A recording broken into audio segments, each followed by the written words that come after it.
Good morning. I'm Jake Sherman. I'm the Senior Director for Programs at IPI. Welcome to today's virtual discussion, Reflections and Lessons on UN Support to Local Mediation Efforts, hosted by the International Peace Institute, the Department of Political and Peacebuilding Affairs, and the Permanent Mission of Finland to the United Nations. The role of the UN in supporting national level political processes to end political crises and armed violence is well known, a role it plays in global hotspots from Syria and Libya to Mali and Bolivia. Yet many Track 1 mediation processes have struggled to deliver comprehensive peace agreements that address today's fragmented conflicts and include local communities' needs, especially as conflicts become more internationalized, more fragmented, and more localized. As a result, the United Nations has become more engaged in supporting local mediation actors and efforts in contexts with and without UN peace operations, whether to address intercommunal violence, to mitigate activities by local armed groups, or prevent electoral violence. As we'll discuss, these local conflicts at times can affect and be affected by national dynamics. Today's discussion focuses on the UN's experience with such engagements to date, drawing on two recent studies. The Department of Political and Peacebuilding Affairs Mediation Support Unit recently published UN Support to Local Mediation, Opportunities and Challenges, which aims to deepen understanding of the UN's engagement in mediation at the local level and the strategic and political relevance of this engagement to the UN's overall peacemaking efforts.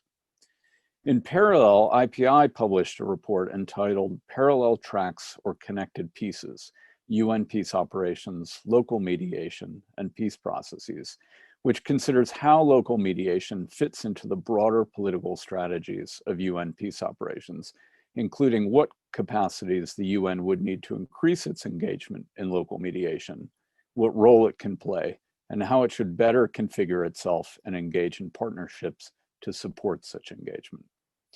Today's panel discussion will provide an overview of the DPPA and IPI reports, including perspectives from the field, highlighting lessons, insights, opportunities, and challenges as the UN engages in and with local mediation efforts. Before introducing our panel, let me first turn to Mr. Timo Turunen, the Director of the Center for Mediation in the Ministry of Foreign Affairs of Finland, to make opening remarks. Timo, over to you. Thank you very much. Good morning, good afternoon to everybody, wherever you are. It's really a pleasure and a privilege to be here today and giving the opening remarks. And I'm very glad that Finland is co-hosting this event today, together with the IPI and the United Nations Department of Political and Peacebuilding Affairs. Both are important partners for us. Well, friends, the conflict landscape obviously is changing, as mentioned. Conflicts today are of complexity, a great complexity, and characterized by multiplication and fragmentation of conflict actors. As Secretary General Guterres put it, war is increasingly becoming more complex, and so is mediating peace. Both these reports that we are talking today address this change and recognize the increased complexity. And we are talking about conflicts that might be simultaneously increasingly local, increasingly regional, and increasingly international. And obviously these trends pose new demands and new challenges for the whole conflict cycle, including mediation. Well, ladies and gentlemen, in these two studies presented today, there are many points I find very interesting. They're independent studies, but at the same time include similar recommendations, even if though both of them are focusing on UN activities. They include relevant findings also for regional organizations and others. The key messages in both reports is the need to ensure the local level mediation efforts contributing to the longer term conflict resolution in a sustainable manner. And the studies do, interestingly, collect comparative advantages of local mediation. and local actors are the ones who will suffer the consequences of armed conflict, and they are the ones also who should be put in the center of any peacemaking and peacebuilding efforts. I'm very happy to see the report to reflect these ideas. This is also very closely linked to the idea of local ownership as the best guarantee of sustainability of peace. And this is something I often repeat, that the conflicting parties themselves are the only ones who can make a sustainable peace and who can make it lasting peace. Another key element, obviously, is inclusivity, and it's absolutely crucial that there is a meaningful participation of different groups, such as women and youth, in peace processes. Secondly, I also very much appreciate the recommendations regarding new partnerships, as also Jake mentioned. Agile, multi-layered partnerships between different negotiation tracks do create better opportunities for peacemaking. And we must improve this coordination and coordination among peace builders in local level, in regional level, in international level. And the better these tracks work in parallel, the better the outcome would be for the conflicting parties and for all of us. Ladies and gentlemen, I would like to conclude by thanking DPPA/MSU as well as IPI for the reports, everybody involved for the efforts in putting up in these reports. I think these are excellent. It's a very good, worth reading, both of the reports, and they do contribute importantly to the discussion on the potential of local mediation as a tool in the conflict resolution toolbox. Thank you very much. I look forward to our discussion. Thank you. Thanks very much, Timo, and thanks to Finland for their support, both of the IPI report and the DPPA report. And thanks as well for, I think you mentioned a number of themes that I think we're going to delve into a bit further as we turn to the panel around putting local actors at the center, the emphasis on national ownership and inclusivity, and also some of the considerations around how to coordinate among the different levels and actors involved. So that, I think, is a great segue to our panel, whom I'm now going to introduce in the order of speaking. So first, Arthur Boutelis, who's a non-resident senior advisor at IPI and co-author of the IPI report, Parallel Tracks or Connected Pieces. Next, Asif Khan, Chief of Mediation Support and Gender, Peace and Security at the UN Department of Political and Peacebuilding Affairs. Then Gabrielle Urbarne, the head of the Central Regional Office for UNAMA in Kabul. She's also the Area Security Coordinator for UNAMA in that region. She'll be followed by Guan Song, who is the Deputy Special Representative of the Secretary General for Political Affairs in the United Nations Mission in South Sudan. And then finally, Dr. Marie-Joëlle Zahar, Professor at the Université de Montréal and Senior non-resident fellow at IPI, who was contributing author to DPPA's UN Support to Local Mediation report, as well as a co-author of the IPI report, Parallel Tracks or Connected Pieces. Arthur, over to you. Thank you, Jake, and hello, everyone.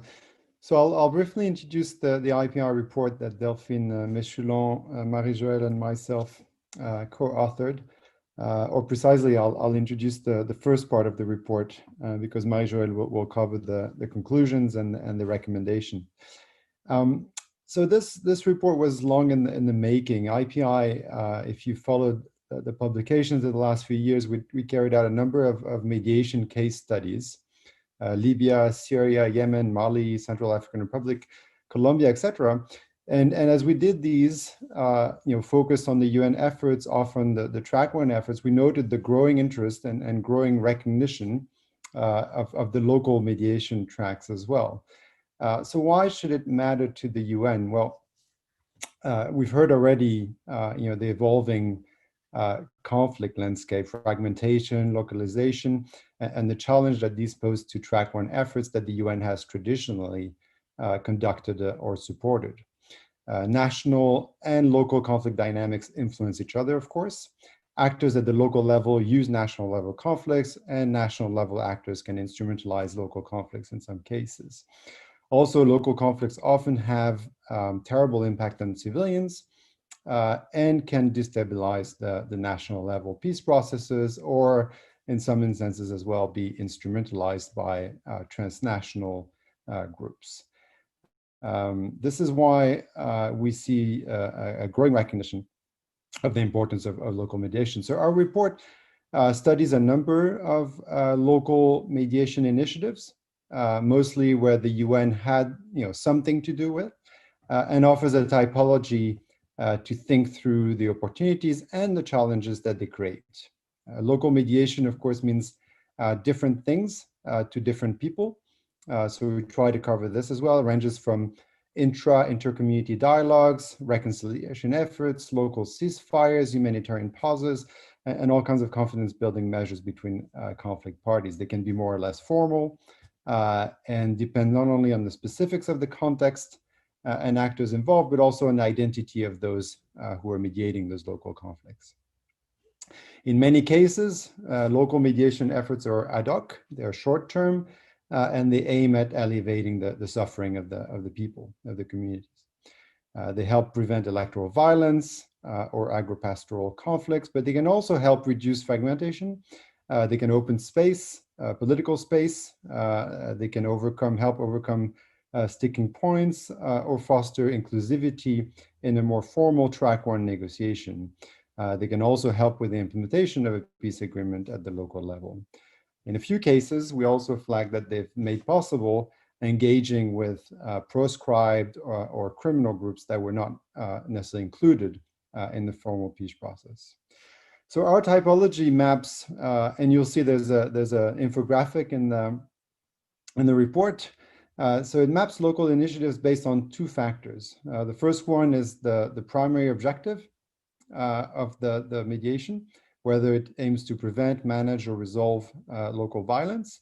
And second factor is the relationship to track one processes. And that is, we argue, what we should be most interested in when it comes to the UN looking at local mediation.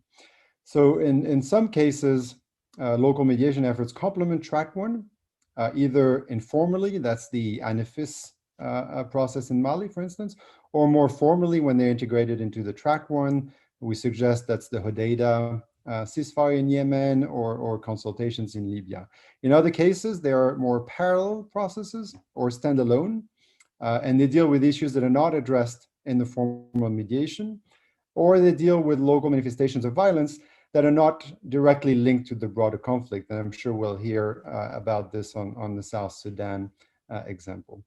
We also look into the main mediation actors at the local levels. We highlight 4 categories: the insider mediators that the UN has been working with for a long time already, state structures and representatives, international NGOs, and the UN itself, of course. So the UN has been involved in a variety of local mediation initiatives, as I was saying, supporting insider mediators, but also, of course, the civil affairs sections in peace operations. But peace operations traditionally were not explicitly mandated to address local conflicts, and lack the skill staff and programmatic resources to do so. And this is changing increasingly, and I'm sure this will be covered by the other panelists. We see local mediation explicitly being part of the mandate of peacekeeping operations and special political missions from Afghanistan to Central African Republic, Darfur, Mali, and South Sudan. So as with other actors that work on local mediation, reputation, perception of the UN, of course, matters. When supporting counter conferences in South Sudan or local peace initiatives in Afghanistan. And even where perceptions of the UN are less positive, it can often still work with local mediators. But again, I think in many instances, we see that UN field offices remain constrained in their ability to engage in some of the local mediations because of limited human or other resources, and sometimes the lack of mediation expertise. And I'll leave it to this. Thank you.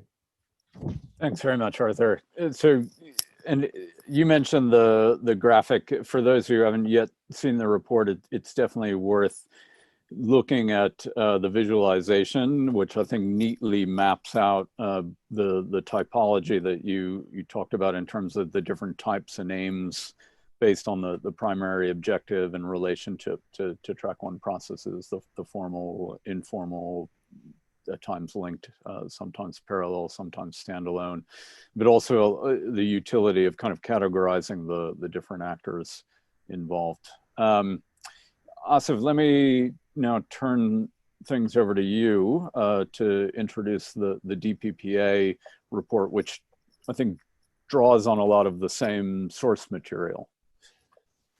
Thank you very much, Jake. And first of all, good morning and welcome to everyone. I also want to say a special welcome to our colleagues from South Sudan, Guangdong, DSRC, and Gabriela Rebarne in UNAMA. Thank you for joining us and for being out there actually doing the work that we are all going to pretend to talk about. So I want to talk about three things. First of all, give some background on the work that we've been doing on local mediation in MSU, in the mediation support units, and this latest report, and bring out a few points. Inevitably, there's going to be some overlap with some of the things that are going to be discussed by other speakers, source material, but issues are relatively the same. And then finally, also mention a little bit about the work we'll be doing in the coming year on this file on local mediation. I want to start though by saying that all of this, the work that we've been doing on local mediation, it's very much linked to, and we're trying to make more linkages with some of the other work streams that we're working on in MSU. And I think that part is important because none of this is isolated. But first, of course, to say that as Arthur was saying, you know, the nature and form of violent conflict is evolving. We see conflict no longer contained within borders. We see geographical distances being shortened, so to say. And we see digital technologies and social media, on which we've been doing quite a bit of work in the last couple of years, and learning from that is really having a profound impact on conflict dynamics, not just at the national level, but also especially at the local level. And we're trying to understand the implications of that and what that means for the near future. We see a strong mixing of conflict spheres. So, you know, between the international, regional, national, local, those lines are very blurred. So what is local in one place may be somewhat different in another. We see a fragmentation of conflicts. Again, nothing new there, but again, new actors, new dynamics makes all of this mediation work very complex. And I think in effect, it's important to say that through these reports, or at least through the report that we've produced and some of the work we're doing, we're really trying to impose a sense of order on what are really complex, chaotic settings with complex sets of actors that almost always defy easy solutions. So, you know, while this may look like we're saying that we should do this and this and this, but in fact, it's all being imposed on very complex settings that are difficult to approach. This means that we have to be adaptive in our approaches to the kind of peacemaking we do and how we provide mediation support. So our approach from the MSU side, from the DPPA side, is really to try and restore the politics, getting the politics right in this approach, as opposed to a project-oriented approach. I think that's really quite critical for us. Obviously, having a holistic, integrated mediation strategy is important, and I think much of this conversation today is really going to be about that. How do we build linkages? How do we integrate the work that we're doing, grounded and informed by local realities? So in some of this work, you know, in order to understand what's happening with local conflicts, we've done a series of deployments, a series of reflection exercises, and researched a number of case studies over the past 2 years. You see that work in the paper, but we're going to continue with work on some of those same cases, but also on newer ones. And, you know, I think I want to say also that we believe that we will continue to do this kind of work for quite a while before we get to the stage that we think we're ready to produce a guidance. Guidances need to be time sensitive, but they also need to be enduring. They need a lot of work, a lot of workshopping, consultation. It really takes time to arrive at that point. And that, I want to say, frankly, we're not at that stage yet, but somewhere in the distance, perhaps we will try and achieve that. Our report is, of course, on the Peacemaker website. I know that colleagues at IPI have also sent it out, so please do have a look at that. 5 quick points. We recognize and agree that the spectrum of local mediation processes is quite diverse. So the actors can be district governors, they can be community representatives, they can be religious actors, civil society reps, women's civil society members. Their objectives can be very different, ranging from local security. Both reports refer to local ceasefires. They can be about social cohesion. They can be about real attitudinal change. And how formal these processes are can also differ widely. Local processes can seem as complex as anything that's happening at the national level, and so having a little bit of humility in trying to understand these things is actually quite important for external and especially international actors. Secondly, I think the UN plays a very diverse role in a number of these settings. So today we're speaking mostly about mission settings, but I think I want to talk about also some of the country teams and the work of peace and development advisors as well. But the UN is a convener, it's a facilitator, it's a third party, trusted third party. It can engage in training, it can provide security, it can provide logistical capabilities. It offers at times comparative expertise and sometimes technical advice on some of the thematic issues that we, for instance, work on. And at times it tries to enhance complementarity between different actors. So, all of this to say that this work is really about solidifying links between processes and different actors, and having a presence at the local level and at the national level just by size of sheer scale and presence is helpful in this case. Just by sheer presence and positioning, it helps to work like that. I should add that there's a need to strategically address the added value that the UN brings to local mediation efforts. So we need to understand the political significance of local processes. We need to understand if the prospects of local conflict and mediation efforts are being instrumentalized or misused by national elites. And what is the potential effect of local mediation efforts on national efforts? So we need a clear-eyed and realistic assessment of the UN's comparative advantages vis-a-vis other support actors. We're not necessarily the ones that have to do it every time or in a number of different places. If there is a UN mission, I think there's a need for mission-wide strategies for connecting local and national. I'm kind of stating the obvious, but of course, I'm stating it because there's so many places where it doesn't happen. So we need to continue to emphasize these things. I should also add that it's important to adhere to the very obvious principle of do no harm, and stressing local ownership. So we need to carefully weigh the risks that are entailed and the potential for harm to be done.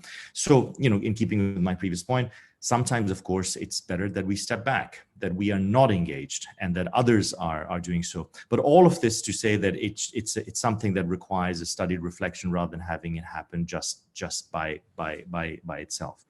I think a focus on existing national and local capacities is important. So we keep stressing local ownership because that makes our efforts credible. And perhaps it makes our efforts more sustainable. And that's, of course, that we're all working towards. Very quickly, in the year ahead, I want to stress like 3 lines of work, all interlinked. We want to continue to increase the collection of experiences and cases of UN involvement at the local level.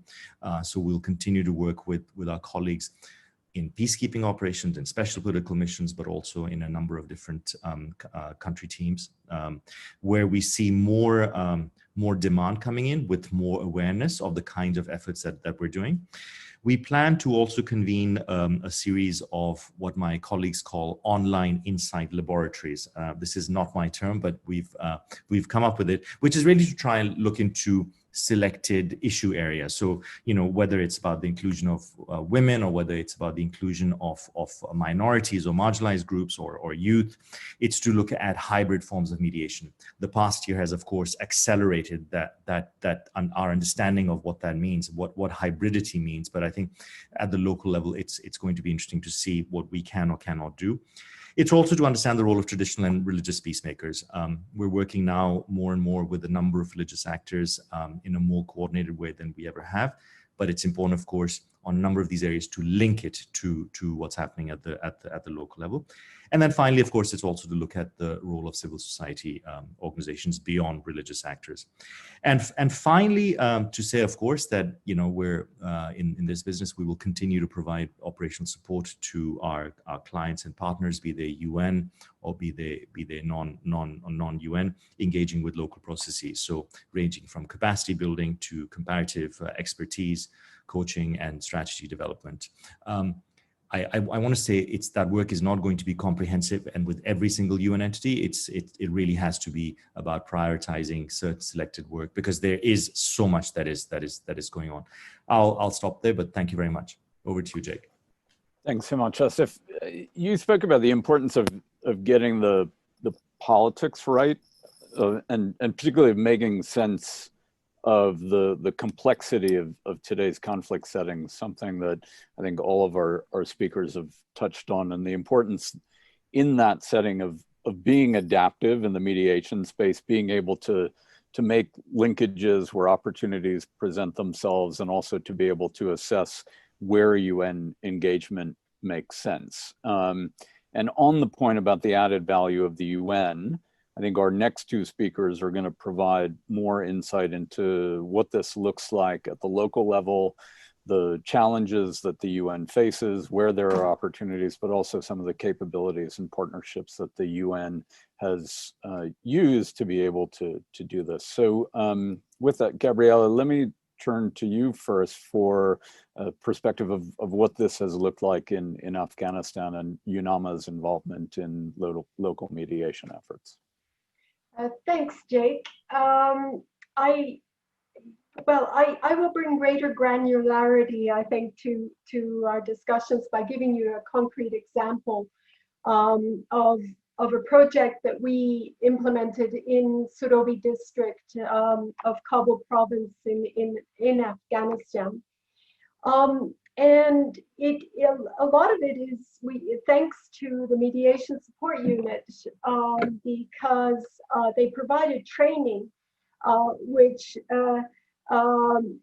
basically set up the built-up capacity and made us go out and actually engage in a unique way. And basically we had looked at Surobi, which was a district full of conflicts, but couldn't find an entry point for the United Nations. And there are many conflicts in Afghanistan, and the United Nations should not necessarily be involved in all of them. So we happened, again, this was quite ad hoc, we happened to come across a newly appointed district governor who was attempting to negotiate a land conflict between two tribes. And so we had an insider mediator who requested our assistance. And we said yes, but our role would be low profile. We would give him full credit. We wanted the process to be locally owned, and we certainly did not want to do harm. Now, this conflict, just very quickly, was between a very powerful tribe and a weaker tribe. There was a land conflict, there was violence, people were killed, people were injured. The powerful tribe managed to basically have a warrant issued against the weaker tribe, an arrest warrant for all of the menfolk in a particular village that were involved in this violence. This meant that this community basically could not access government services, and therefore many of them became displaced and left the area.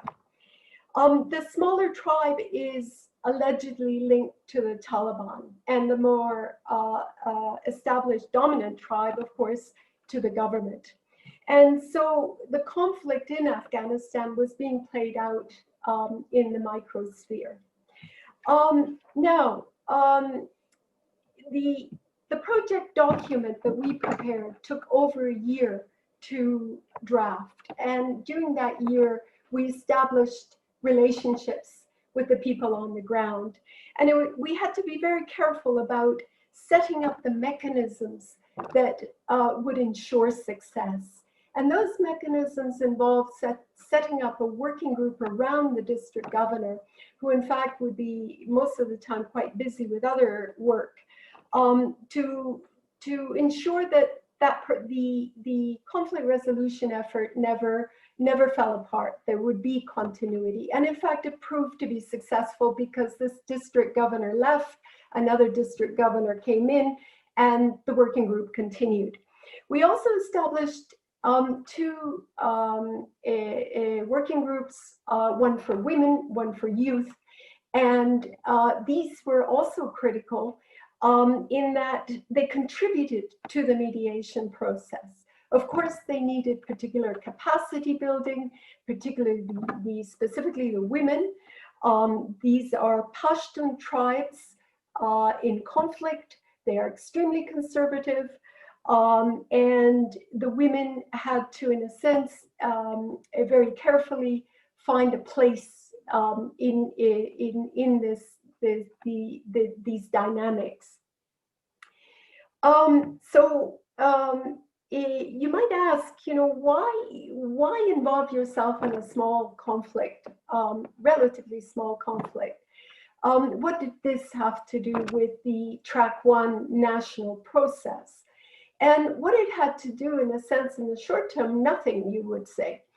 In the long term, I think it was important to address local grievances, because this local grievance, this small tribe, certainly, the Taliban were instrumentalizing this conflict for their own purposes and their control of that area. And so in the long run, I think that it is important that even small conflicts and addressing small grievances do, in fact, impact the longer term success of the national process. So you might ask, what was UNAMA's comparative advantage? What is the mission's comparative advantage? And I think one of the most important things is that we leveraged our impressive convening capacity of the field presence.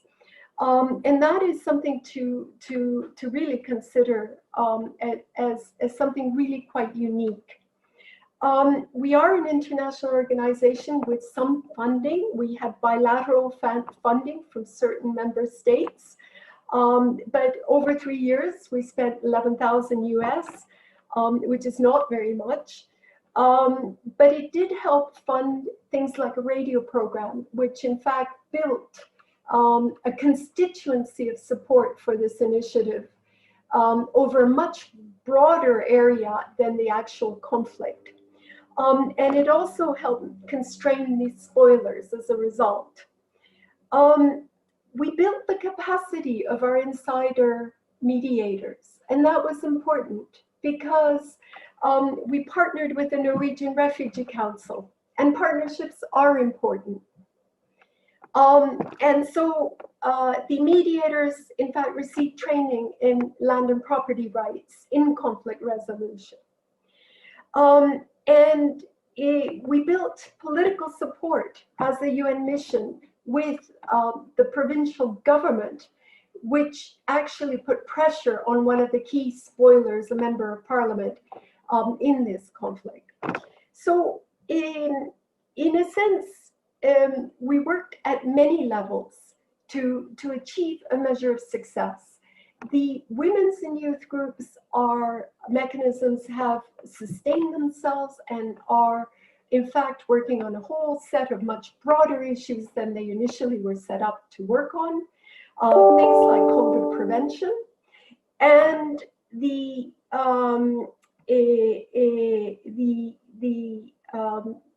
while we have not resolved, in all fairness, the actual conflict, we have certainly had an acknowledgement from the government that the arrest warrants for the small tribe, the men and folk of the small tribe, was illegal. I will stop there. I think I can talk much more, but I'll leave that to the question and answers and to the end. Thank you. Thanks so much, Gabriela.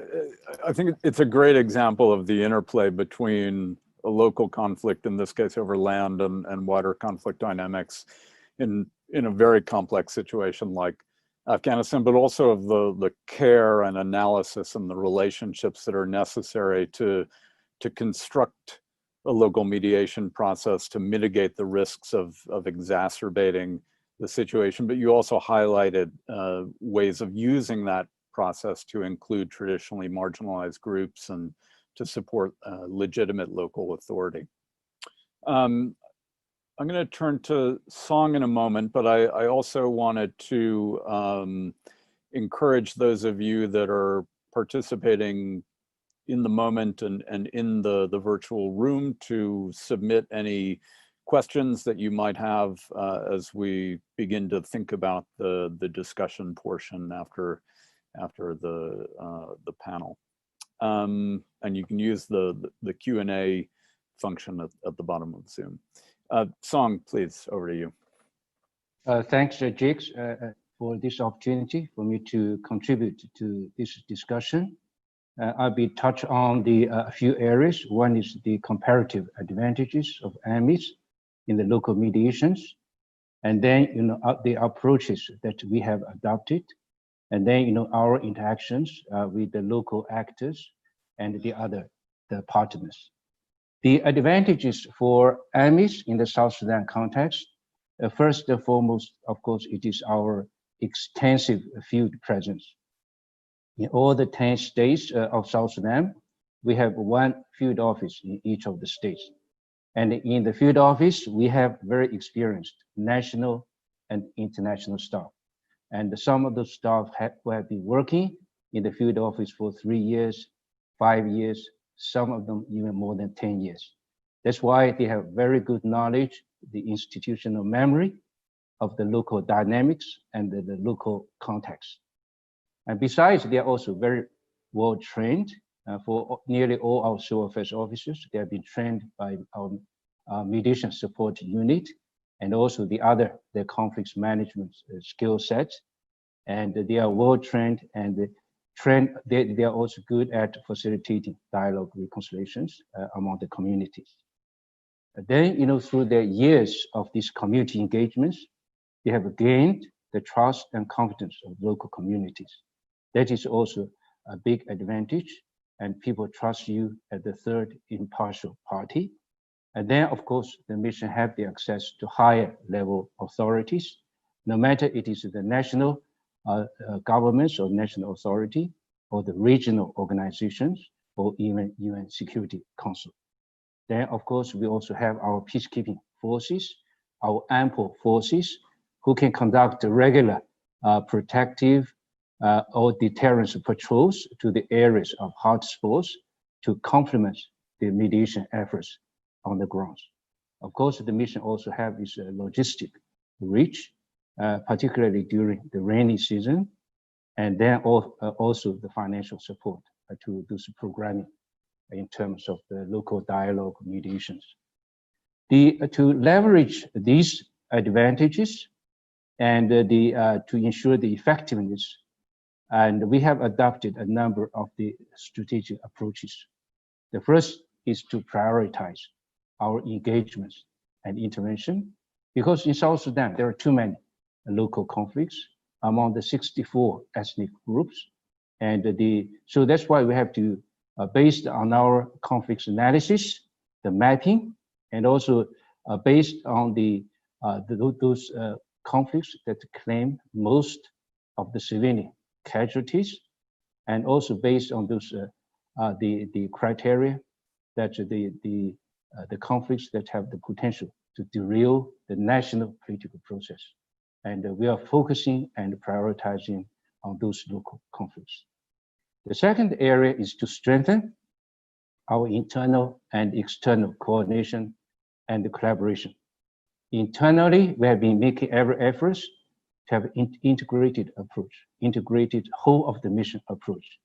Civil affairs has to work with political affairs, GMAC, human rights, rule of law, ample military, in an integrated manner, so that all different aspects of the conflicts can be addressed in an integrated manner. Externally, we have been trying to adopt a system-wide approach, working closely with the UN, country team, and NGOs and the other partners to address the underlying issues and also the root causes. Then the third approach is to identify and address the conflict drivers.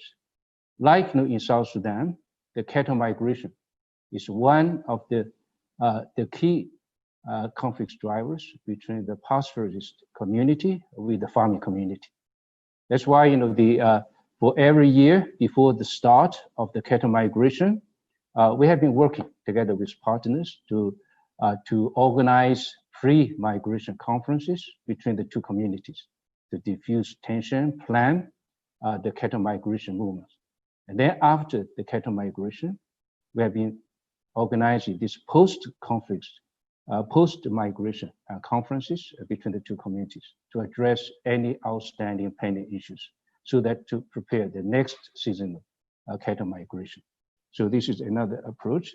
The fourth approach is to strengthen the nexus between the national and subnational engagement. For this one, of course, when we are talking about local conflicts, many of the conflicts in South Sudan, in our context, have the direct, national dynamics, and that's why we call it subnational violence, and we also call them multidimensional conflicts. And by engaging with the national politicians at the national level, and it helps us to resolve some of those local conflicts. And how to strengthen the nexus between national and subnational level, it is one area we have been trying to really strengthen these linkages. Then in our engagements, interactions with the local actors, actually we have extensive engagements with the local stakeholders. These, of course, including the traditional leaders, women, youth representatives, civil society organizations, religious leaders, and the local authorities. They have been routinely engaged to help to design and implement programmatic activities that address specific conflicts, strengthen the role of CSOs in the peace process, and also on how to cultivate national identity and how to leverage traditional values and customs to advance peace, and also on how to manage the pastoral migration processes. On our working with the other actors, actually, we have to acknowledge the limitations of peacekeeping missions. We have limited resources, we have limited technical expertise. That's why, it is crucial for us to forge strong partnership with the external partners, including UN country team, donors, NGOs, to address the underlying issue and the root causes to sustain our gains. And that's why, I've been telling my colleagues all the time, UN peacekeeping missions, our interventions more like a firefighter. When we know there will be some potential fire breakout, we'll rush to the scene to prevent it or try to put out the fire. But to address the underlying issue, root causes, we have to work with the other partners, with the other development partners to address those issues.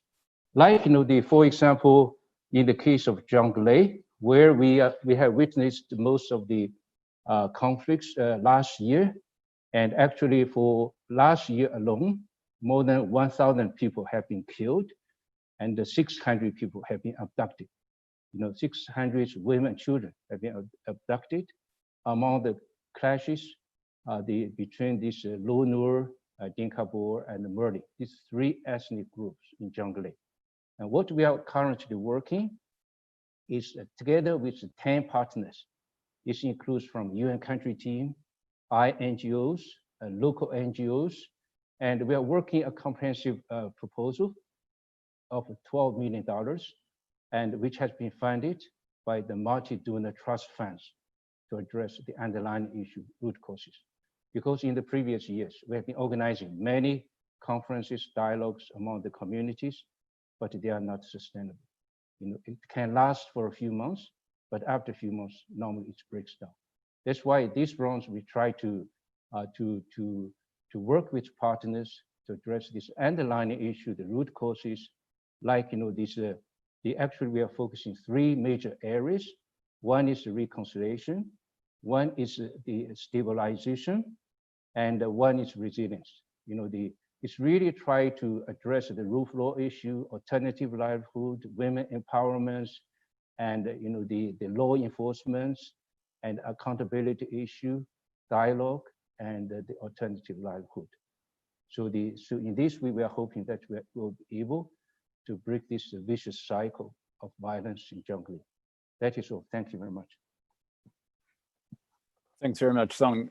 I wanted to highlight 2 points you made.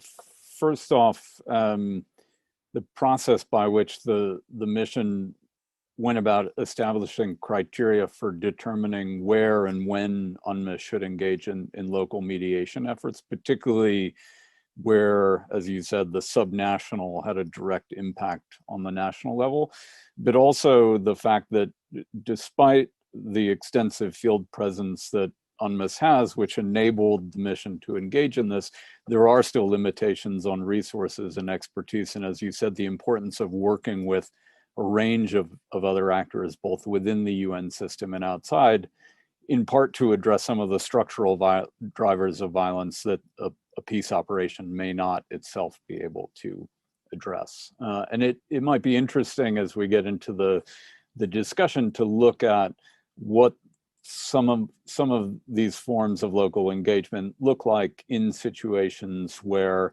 either we're talking about a peace operation with a less extensive field presence, or perhaps even non-mission presences where it is a much lighter presence on the ground. We've got quite a number of questions coming in. That's good. I would encourage others to do so. We're going to turn to our next speaker, Marie Joel, please.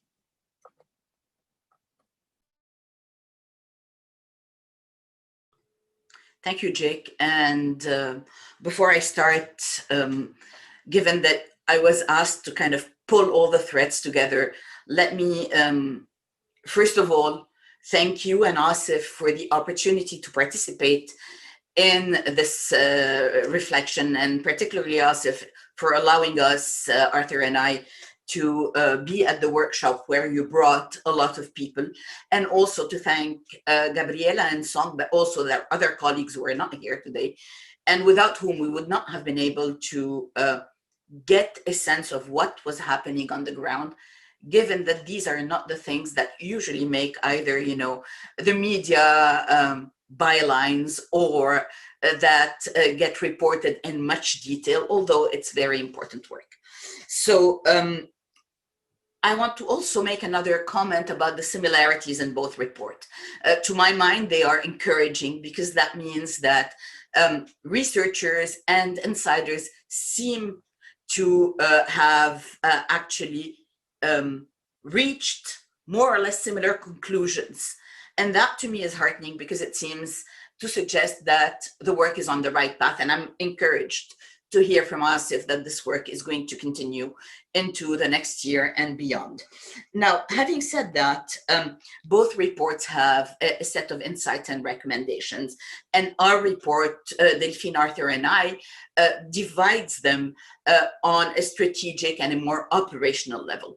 But for the purpose of the discussion, I wanted to actually maybe slightly change the way in which I present our conclusions and recommendations, and regroup them in 3 sets.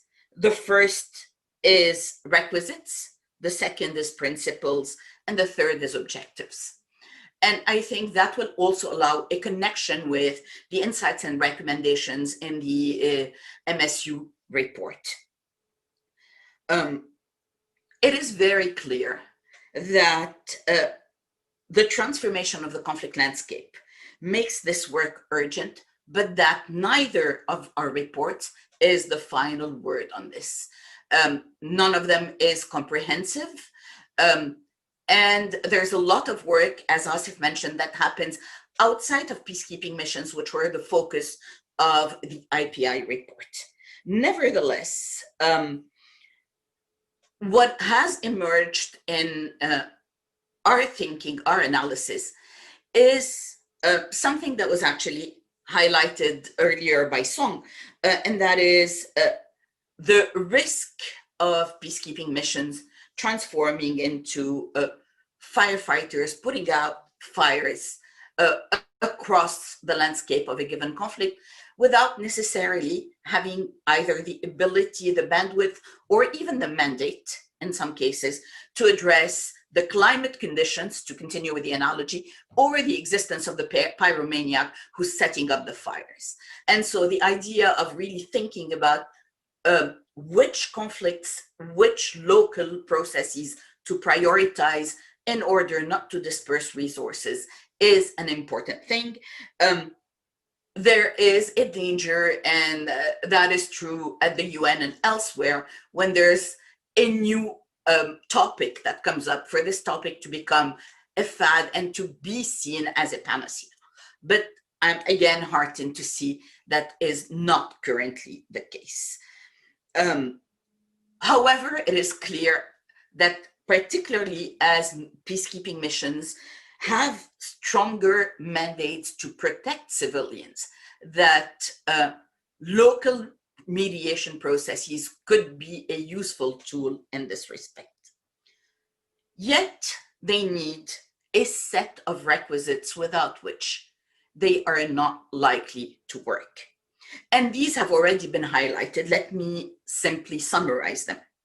First, resources. And among the resources, I don't simply mean financial resources, I mean knowledge and know-how. Knowledge in terms of solid conflict analysis, and know-how in terms of what both Gabriela and Song have highlighted, which is the training in how to do mediation that is, for the time being, offered primarily by MSU, but there are questions about MSU's ability to respond to the demand if mediation, local mediation were to become a mushrooming enterprise. So the question of how to ensure knowledge and know-how, I think, is an important requisite. The other requisite, which comes out from our report, Delphine, Arthur, and I, is actually support. And the support, again, has been discussed. It comes in terms of partnerships within the UN, with country teams, other agencies, but also outside of the UN, with the likes of NRC in Afghanistan, or others, whether it is, countries that donate money to support these initiatives, or whether it is other organizations working on the ground. Support also comes, and that's something that our report highlights, in the form of advocacy by member states to allow missions that have a mandate to engage in local mediation to have these requisites available on a regular basis. And that is particularly important at a time of dwindling resources and thinking about the pandemic, the world economic crisis, that is going to become an important concern. Something that we did not highlight, and that the DPPA MSU report highlights, is the issue of metrics. There is an effort of conviction that needs to be made for more member states to come on board for the Security Council to provide resources as part of the mandates. And that requires an ability to tell the story. And telling the story is no simple deeds, because the current metrics, which tend to be mostly quantitative, do not capture the reality or the impact of these local mediation processes. Gabriela talked about the ripple effects of the process in Surobi, both in terms of what the women are doing, but also in terms of how the radio has created a constituency. How one measures that, I think, remains a challenge. Let me turn to the second set of requisites, and these are, or of conclusions, and these are conclusions around principles.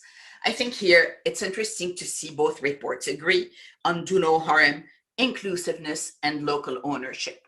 And I do not think that we need to belabor the point. Both Gabriela and Song talked about the importance of the local ownership for the sustainability of these processes. Now, the third set, I think, of recommendations have to do with the objective.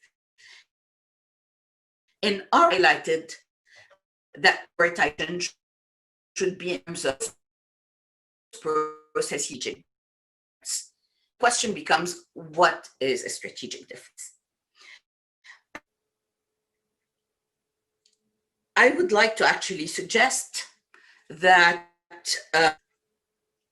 Asif might have actually encapsulated it when he talked about restoring politics. Those that are like to the rest of us, whether by bringing actors who have been excluded from other processes, but who need to somehow be engaged, or by making a difference in terms of getting popular buy-in for a national process, seem to be good candidates. But again, to Gabriela's point about granularity, this requires an understanding of specific contexts. And finish by making a point about linkages. Our report thought about linkages primarily in terms of the linkage between local processes and national processes. And although we do not advocate for this linkage to be systematic, we do think that those local processes that can somehow help, support, nurture national processes might be the ones we want to give priority to. However, there are other ways of also thinking about linkages, and that's under the broader rubric of connecting the dots. Both reports, I think, highlight the extent to which it's not only the connection to other processes, it's also the connection to other efforts at the local level, and therefore the coherence of the approach, the connection to other partners, and the connection between the tools being used on the ground, whether it's by a peacekeeping mission or more broadly by other UN actors, and the tools used by the Security Council in terms of sanctions, in terms of other types of tools that need to be brought into coherence so that the dots are connected and so that everyone sings from the same song sheet in order to advance the primary objective, which is basically to restore politics and to create conditions for durable settlements that address both the local causes of conflict, but also primarily also the national causes of conflicts and the connections between. So on that note, I will actually probably stop and open, I think you might want to open the floor for questions, Jake. I don't know whether you have comments of your own. Yeah, thanks so much, Marie-Joëlle. I think it's a great summary of two very complex reports that cover a lot of material. You've put a lot on the table that I think many of the questions will we'll dive into a bit deeper with the questions. I did want to reiterate the point that you made around the need for metrics and the ability to tell the story, to look at the impact rather than the inputs remaining a challenge, because I think this is something that member states have been interested in for quite a while. The UN has been engaged in for quite a while and remains a particular challenge. The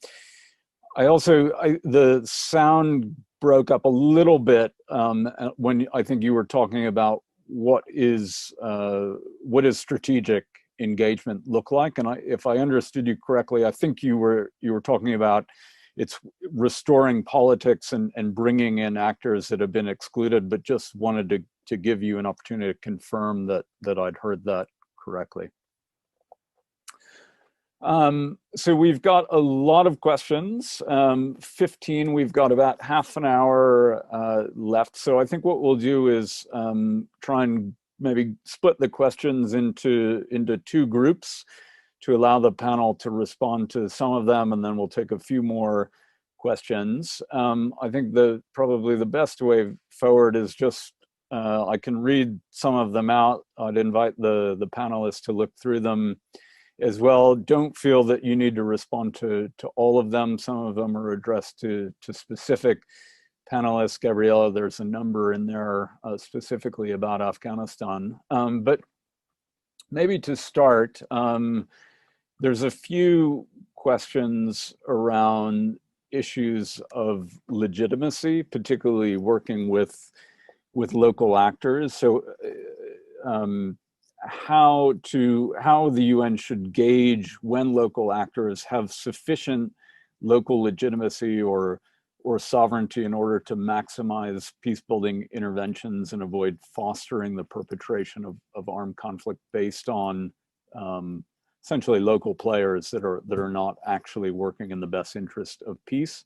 And a related question around whether UN initiatives in support of local mediation require the full consent and support of national and local government, and what the UN can do to support local processes without this.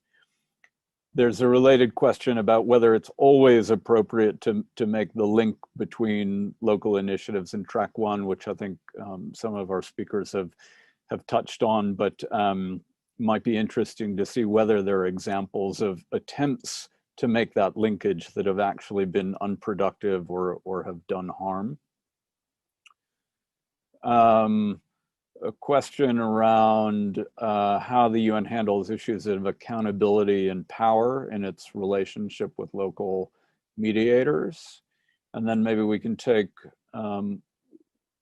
one more before we come back to the panel, which, picking up, Asif, on your point about the need to tackle the politics, whether there are good examples of ensuring investment in local initiatives don't displace or divert attention from essentially trying to maintain momentum around stalled political processes at the national level. So let me come back to the panel. Maybe we'll go in reverse order. So we could start with, actually, why don't we go in the order of speaking? So we'll start with Arthur and then turn to Asif, Gabriela, Song, and then Marie Joelle. Arthur?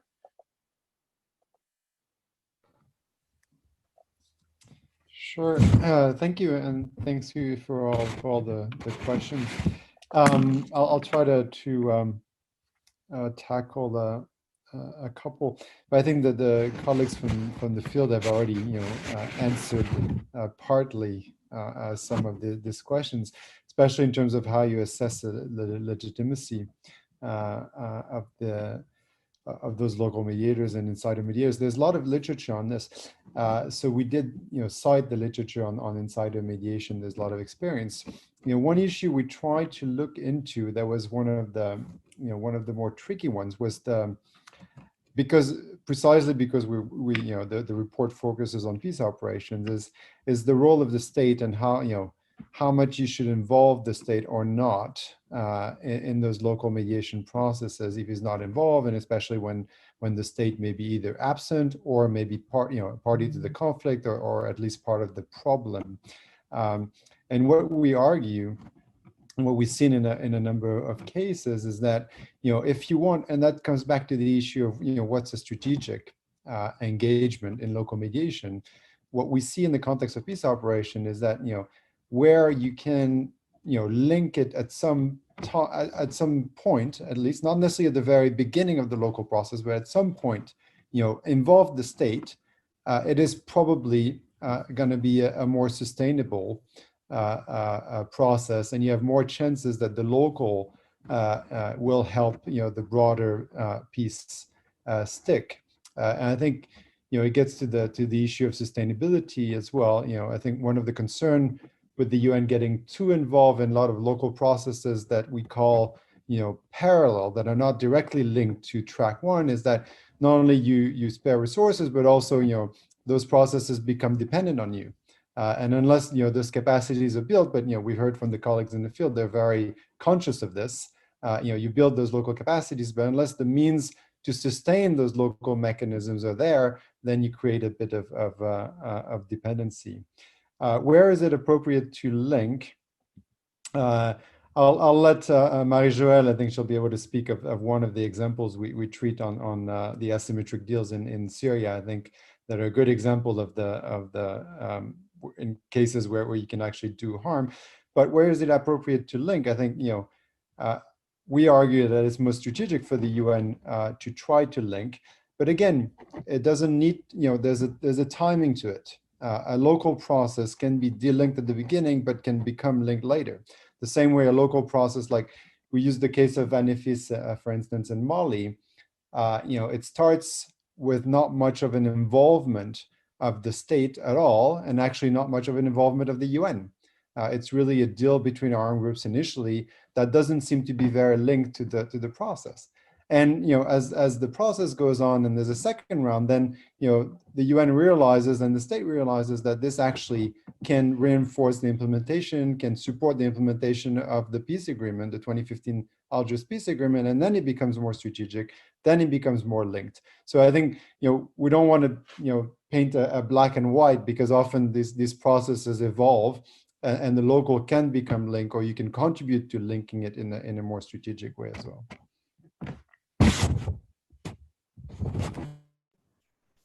Thank you. I'll maybe just make some general comments on some of these questions, because there are a number of them.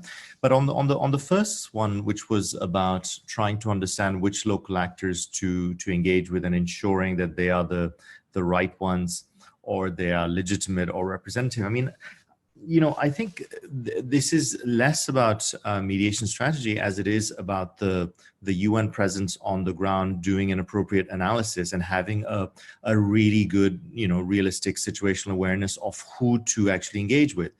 That comes with time, and that comes with having basically, it's as basic as saying having really good people on the ground who can understand the local dynamics, and only then proceed. And I think, it applies to local mediation or local processes. It applies to our development colleagues also, when they look at projects and the ones that they should be funding, for instance. The international community there are lots and lots of stories where we've made mistakes because of the way we engage and the people that we chose to engage with. So what applies there applies on the case of mediation also. I listening to Song, I wanted to say that peacekeeping missions have limited resources, but compared to everyone else, they have the most resources. So, you're absolutely right. But at the same time, let's try and make the most out of what you have, because you have more resources, more troops, you can provide protection in an area. So there's much that peacekeeping operations can do. SPMs have a different approach, but, I think it's important to keep that in mind. And especially now that we have so many peacekeeping operations that have been in certain places for a long time.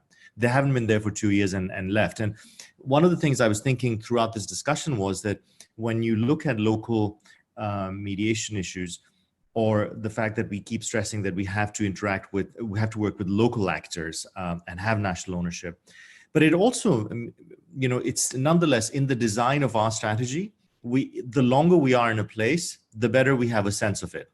And that's important to bear in mind, that when we're doing some of this, who is going to pick this up? So this issue of when operations leave, will there be a country team? Will there be others? This issue of transitions is, it's endemic in UN discussions, but how the work gets carried on is quite important. Otherwise, you're basically applying a Band-Aid for a while and then you leave. And, I stress the point about humility. I keep thinking about a number of places where we've done work, we've done local mediation successfully, only to see a couple of years later have it be completely reversed. So I'm thinking of places like in the CAR in the last few months, or Gabriela, let's see what happens in Afghanistan also. This is, so we have to be really humble about the way we are approaching this work, because we can design it all we want, but the local context really, really matters, but also the national context. It can be wiped out in a second. Whether we deal with the national authorities or not, I think the easy answer to that is it depends, in the sense that where you have really weak authorities, it's very difficult to do so. So in the CAR, we saw that, you know, in places where we're trying to do work, there is no state presence. So do you wait? Do you stop? Do you try to encourage them to come forward? All of that takes time, and it's linked to, you know, the provision of, you know, building state authority, establishing institutions, all of those things. And I don't think one should necessarily wait, even while keeping in mind that you become a factor in that immediate conflict space by trying to mediate. I won't comment on the question from Katerina about when the UN should be stepping back, but obviously Syria is on my mind. But I think Marie-Joëlle is going to go into that in more detail. So I'll stop there. Thanks. Thanks, Avi. Asif. Gabriela, please. Yes. Well, I think there was a question about DDR there, which I sent a written response on. In our particular instance, it's very difficult to talk about disarmament when, in fact, you're in the middle of a civil war. You know, when the fighting is ongoing. But you know, there were some really interesting issues raised by Asif. Yes, we don't know where Afghanistan is going at the moment, and there are many conflicts, and certainly we've been doing a bit of analysis as to what would in fact happen when, if and when there is a successful national peace process or a semi-successful national peace process with a reduction in violence. And how does it affect all the many local conflicts on the ground? So one of the, I mean, this is something going forward that we've been trying to think about in the course of trying to be more strategic about our interventions, because, you know, I'll be the first to admit that perhaps the small land conflict in Surobi was not, in a sense, an opportunity opened up, but it was not perhaps well thought through. But I think there's always, in the engagement that we have, despite all the good reasons that Song pointed out on why, when to intervene and why, there is an element of faith in trying to reduce human suffering and trying to, in essence, follow UN principles of human rights and addressing a wrong. So I agree that we need more strategic engagement and more what I liked from Song's intervention, a mission-wide response, a coherent response from the United Nations, and it is one of the recommendations in the report there, which I think honestly needs some work. And for us to be addressing the issue of peace, we really have to come together, the development agencies and the humanitarians, even when appropriate, come together to really work together towards that one goal. I'll stop there. Thanks. Thanks, Gabriela. Song. Thank you, Jake. Let me touch on a few questions. One is on the role of the local authorities. Of course, ideally, you know, local authority, if they are part of the process, is going to help to sustain it and help to enforce the final recommendations, you know, on the way forward. But at the same time, you know, there is also these challenges where the authorities, they may be part of the process, they may be part of the problem, or, you know, this regular change of the authorities, you know, in this post-conflict setting, like our governors, every few months it will be reshuffled, changed. You know, you can really not count on them, you know, on the sustainability of this kind of process. That's why, you know, to me, I think that, you know, if you initiate a community-owned and led process, ideally to be endorsed by the local authorities to enforce those recommendations, it seems to be more sustainable. Because the local community, those 2 communities or 3 communities, they have the ownership of this resolution or the final recommendations, and they are ready to follow through with or without authorities. And so this is one part on this, the role of the local authorities. On these linkages or nexus between the national processes and the local processes, I will say that like in AMIS, the local mediation processes has been very much a part of our nationwide, mission-wide political strategy. Because if you look at normally the peace process, the revitalized peace agreements in South Sudan has been negotiated among the national politicians, among the elites, to what extent that we have the buy-in and ownership from local grassroots community. And that's why, normally, the usual way approach is we have this top-down approach. We have this negotiated political settlements, agreements, then gradually trickling down, disseminated to the grassroots level. And and how about to have a bottom-up approach and to mobilize communities for peace and reconciliation, and so that the communities will not be so easily being manipulated by the national politicians to serve their own political agenda, while they at the same time to become the driver, not passively participate in the peace process. They should be the driver of peace process. They should put pressure on their national politicians that enough is enough. We do not continue to be like this. We are the victims of all this civil war, and we want to pursue peace. If this bottom-up approach could drive the peace process, the political national peace process will be more sustainable.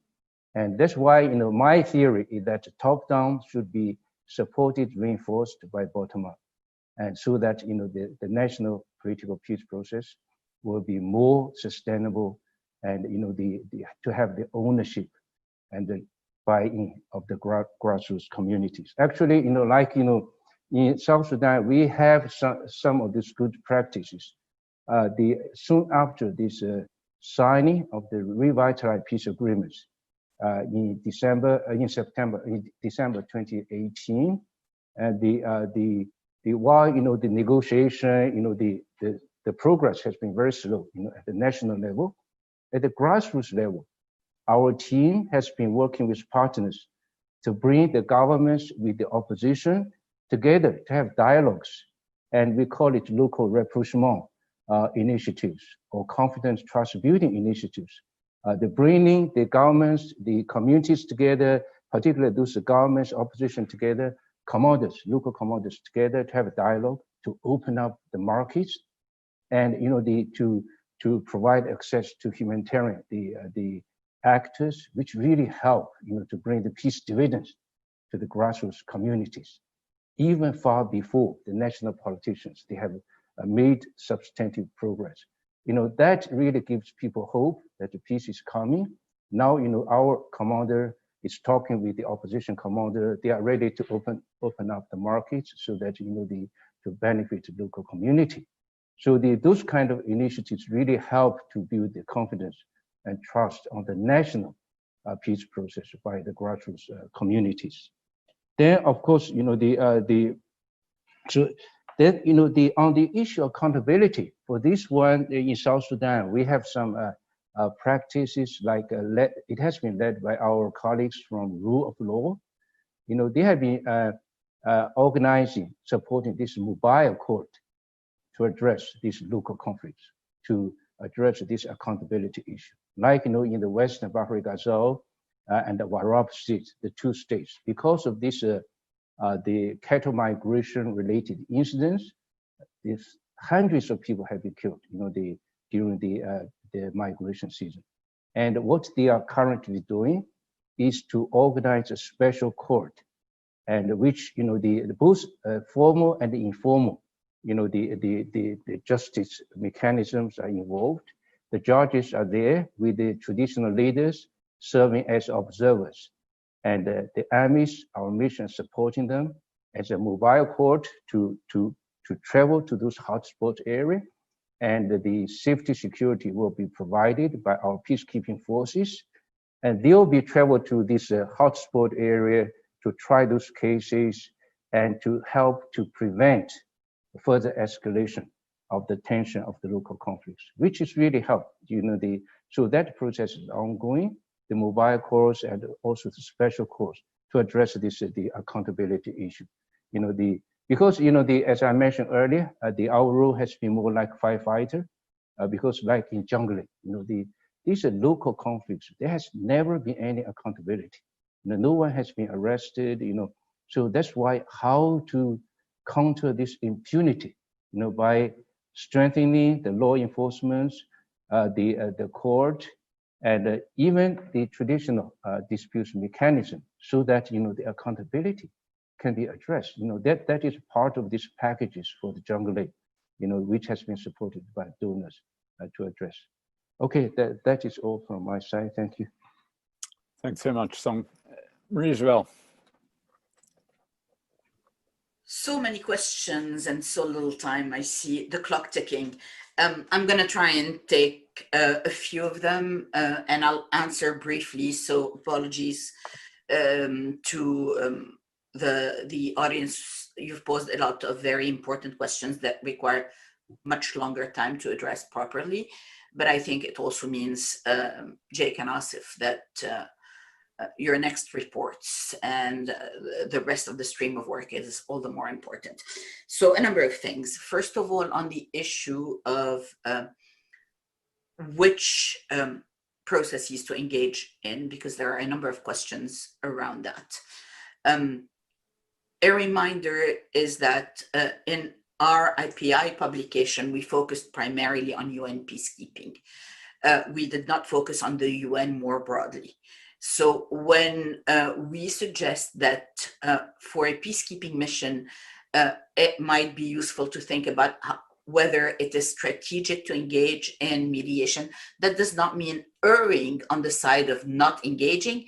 It means thinking about who can engage in some mediations that are, let's say, less connected to the mandate of the mission, yet important for a number of reasons, and who and what types of local mediations ought to be conducted with the support of the mission. And it speaks to Song's earlier point that, yes, although missions have resources, the resources can be limited to address the variety and the diversity of local mediation processes, but it also speaks to the fact that a peacekeeping mission is not necessarily the right actor to address all kinds of local conflicts. And I think we've seen that, Asif hinted to it, in places like the Central African Republic, where a lot of effort was deployed to focus on a number of actors with very little return.